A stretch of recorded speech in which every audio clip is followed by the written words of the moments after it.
mempersiapkan hati kita untuk beribadah kepada Tuhan.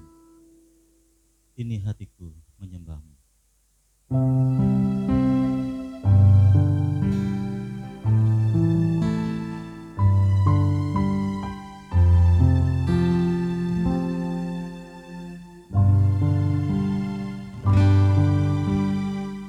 Ini hatiku menyembahmu, tulus dan kagum padamu Yesus.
pelihara hidupku. Pertolonganmu begitu ajaib, Kau telah memikat hatiku. Di saat aku tak sanggup lagi, di situ tanganmu bekerja.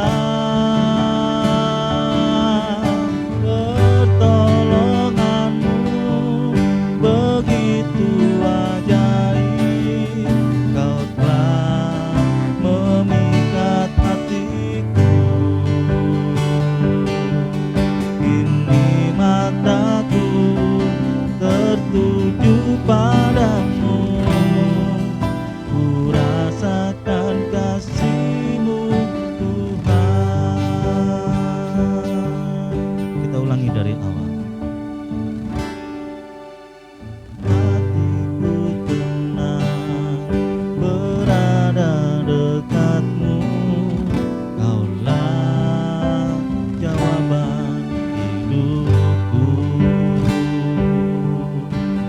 Hatiku tenang berada dekat-Mu, Kau yang pelihara hidupku. Pertolonganmu begitu ajaib, Kau telah memikat hatiku. Di saat aku tak sanggup lagi, di situ tangan-Mu bekerja. Pertolonganmu begitu ajaib, Kau telah memikat hatiku.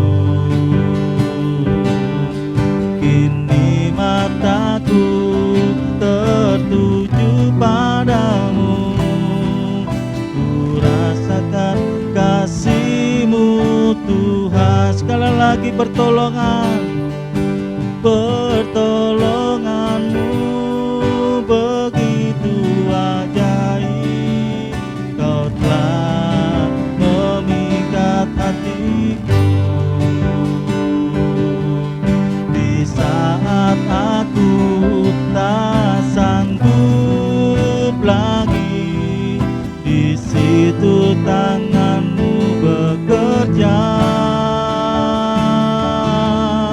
Pertolonganmu begitu ajaib, Kau telah memikat hatiku. Kini mataku tertuju padamu, ku rasakan kasih-Mu Tuhan.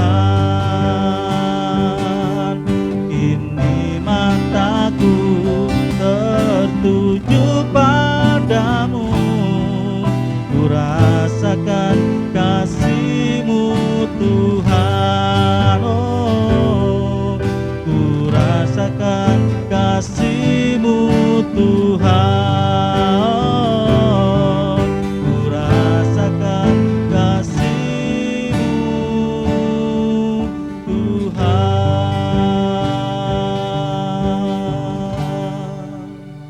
Terima kasih Tuhan, kami merasakan Tuhan hadirat-Mu di tempat ini. Tiba saatnya kami Tuhan menerima firman-Mu Tuhan. Siapkan setiap hati kami Tuhan, untuk kami boleh menerima firman-Mu Tuhan. Berkati hamba-Mu yang membawa firman-Mu, berkati lebih lagi Tuhan, otoritas-Mu turun atas hamba-Mu. Biarlah firman-Mu ini Tuhan menjadi berkat bagi kami semua Tuhan yang mendengarkan. Terima kasih Tuhan, kami sambut firman-Mu di dalam nama Yesus Kristus. Haleluya. Amin. Shalom, selamat pagi Bapak Ibu, saudara sekalian yang diberkati oleh Tuhan.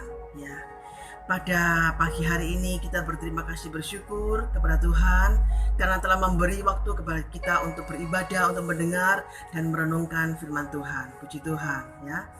Nah, kalau kita lihat bahwa dunia belakangan ini adalah dunia yang sudah sungguh-sungguh sampai pada ujung dari akhir zaman.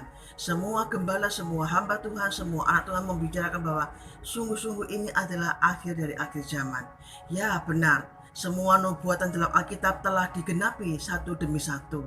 Kita lihat bangsa bangkit melawan bangsa.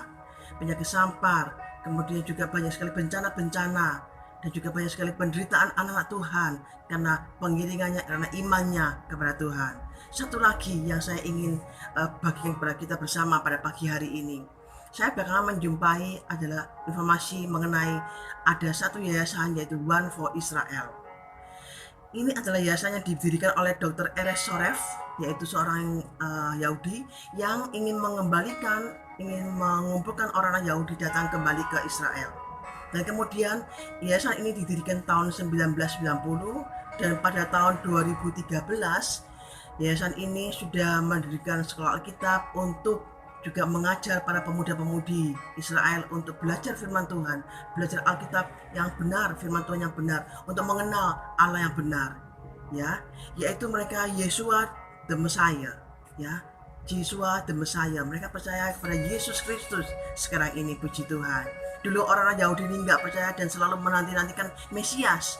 Nah, saat ini mereka sudah ada yang percaya kepada Tuhan Yesus Kristus adalah Mesias yang mereka nanti-nantikan selama ini. Puji Tuhan. Itu berarti tandanya atau waktunya sudah semakin dekat. Ketika bangsa Yahudi kembali dari negara-negara mana-mana seluruh dunia kumpul kembali ke Israel, itu waktunya sudah semakin dekat. Tuhan segera datang kembali kedua kalinya. Bagaimana persiapan kita untuk menyambut Tuhan datang kembali yang kedua kalinya? Apakah kita bisa sempat bertemu dengan Tuhan di awan-awan yang permai, mempelai surga yang kita rindukan itu? Kita sebagai mempelai wanitanya Tuhan, sebagai gereja Tuhan, kita rindu untuk bisa berjumpa dengan Tuhan Yesus yang kita kasihi. Amin. Puji Tuhan. Nah, sekarang masalahnya ketika Tuhan datang kembali atau Tuhan memanggil kita, baik itu pribadi, misalnya saya meninggal, itu panggilan Tuhan pribadi, dipanggil pulang ke rumah Bapa di surga, Vivi Martina misalnya begitu. Nah, itu panggilan Tuhan pribadi. Apakah saya siap? Apakah kita semuanya siap? Ya. Saya merenungkan kembali ketika istilah PSBB dicanangkan. PSBB itu singkatan dari pembatasan sosial berskala besar. Saya merenungkan, saya otak-atik kata-katanya, saya tulis dengan agenda saya. Itu PSBB bagi saya adalah persiapan saya bertemu dengan Bapa di surga. Persiapan saya bertemu dengan Bapa di surga. Nah, boleh juga sebagai judul pada khotbah pada pagi hari ini ya. Nah, ketika saya mikir atau merenungkan PSBB, maka saya menemukan PSBB yang berikutnya. Apa itu PSBB yang berikutnya?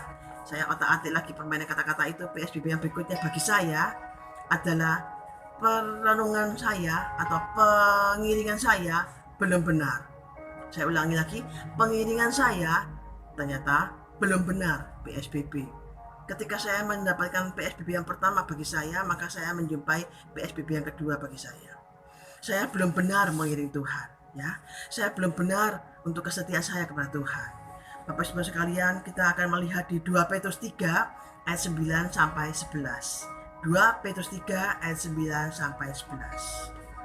Mari kita bahas bersama, kita menyimai kata-kata dari ayat-ayat ini, kita belajar bersama-sama. 2 Petrus 3 ayat 9 sampai 11.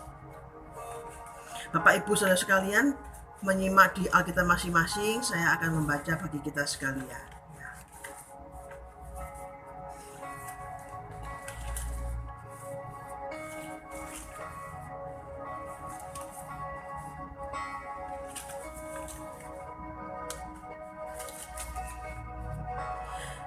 Tuhan tidak lalai menepati janjinya, sekalipun ada orang yang menganggapnya sebagai kelalaian, tetapi ia sabar terhadap kamu, karena ia menghendaki supaya jangan ada yang binasa, melainkan supaya semua orang berbalik dan bertobat.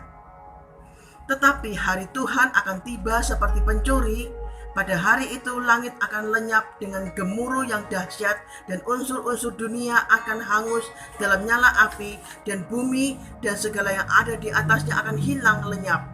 Jadi jika segala sesuatu ini akan hancur secara demikian, betapa suci dan salehnya kamu harus hidup.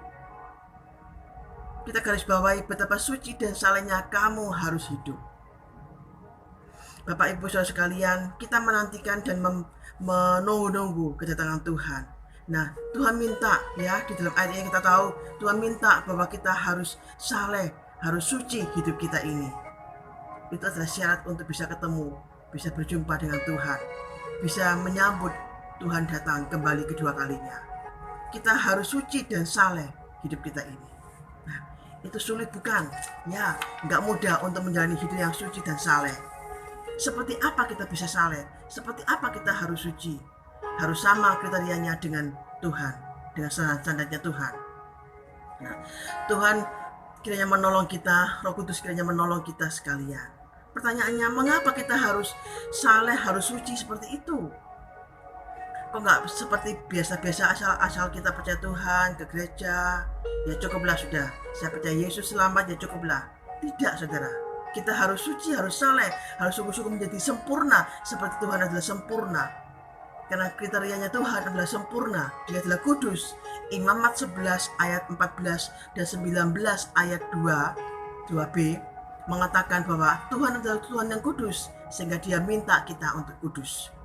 Ya, Tuhan adalah Tuhan yang kudus, sehingga kita adalah juga diminta untuk kudus. Roh Kudus akan memberikan kita kemampuan untuk kita bisa menjadi orang yang kudus, anak Tuhan yang kudus, yang hidup tak bercacat menurut firman Tuhan.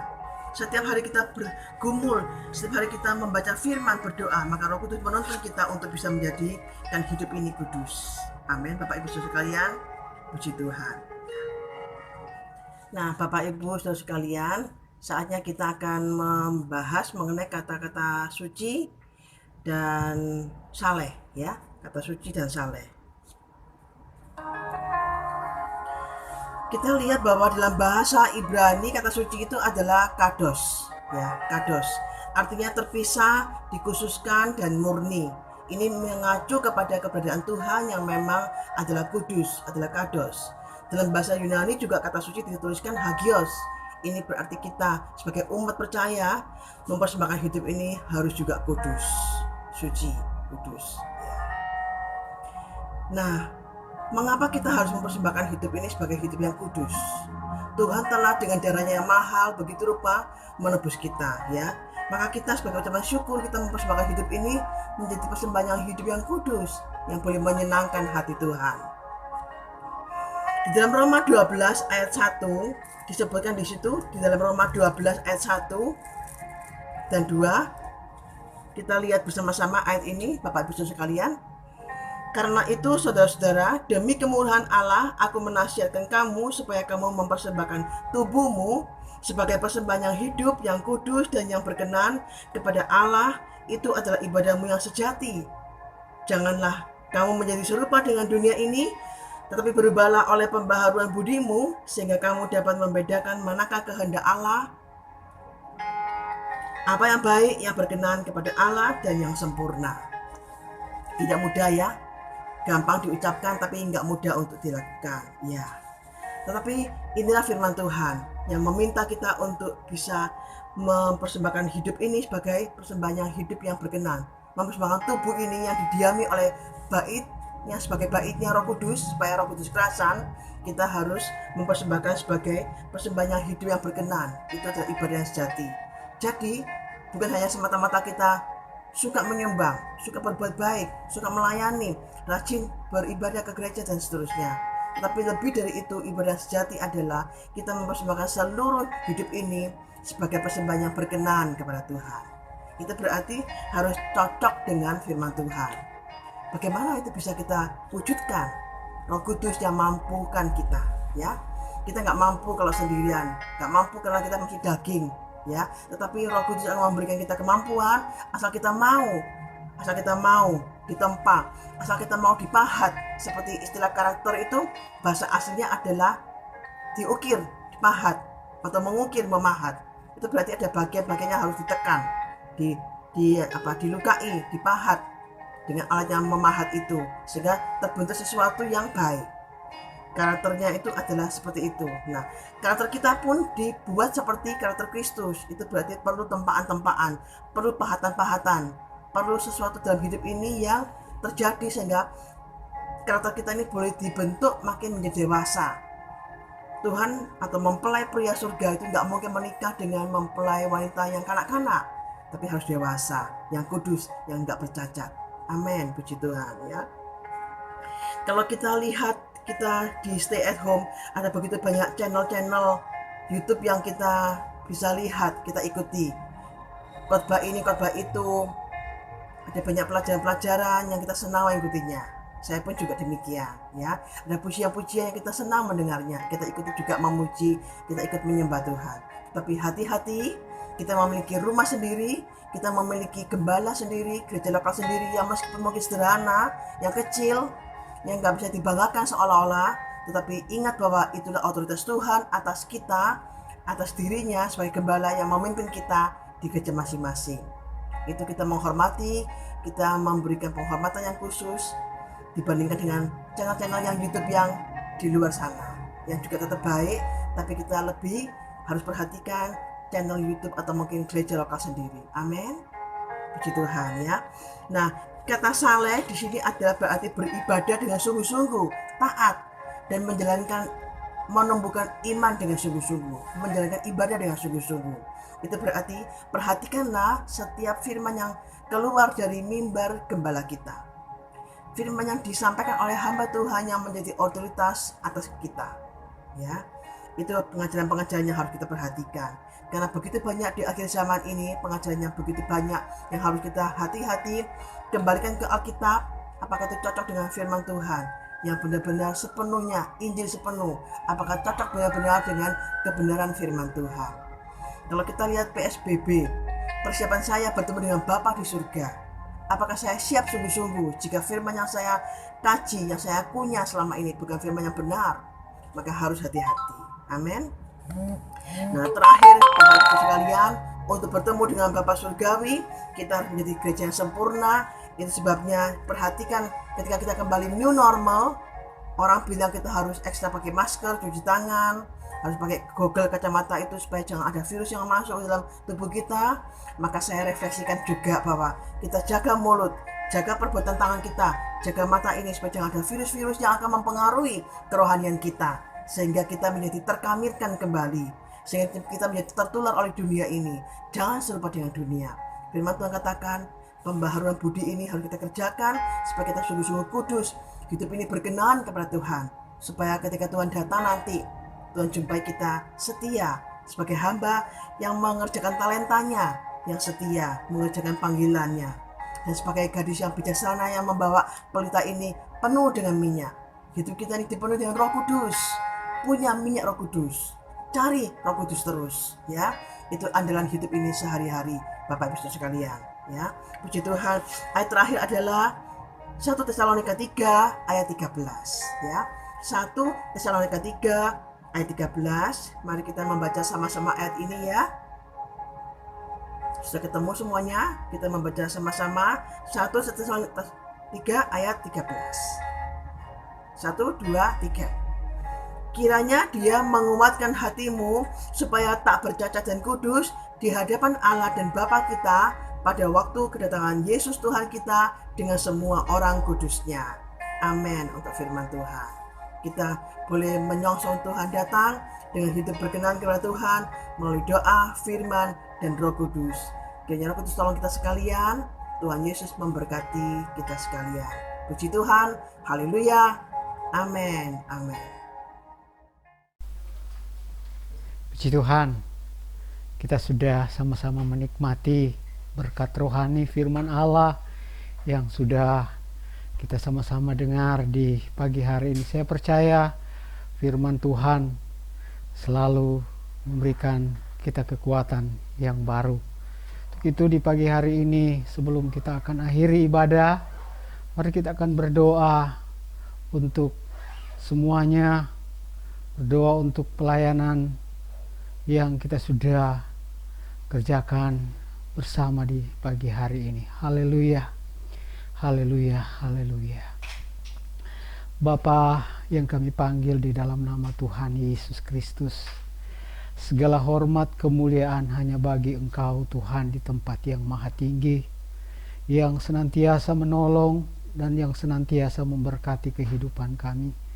Kalau pada pagi hari ini kami boleh ada sebagaimana kami ada, dan kami pun menikmati kebaikan pertolongan-Mu dalam kehidupan kami.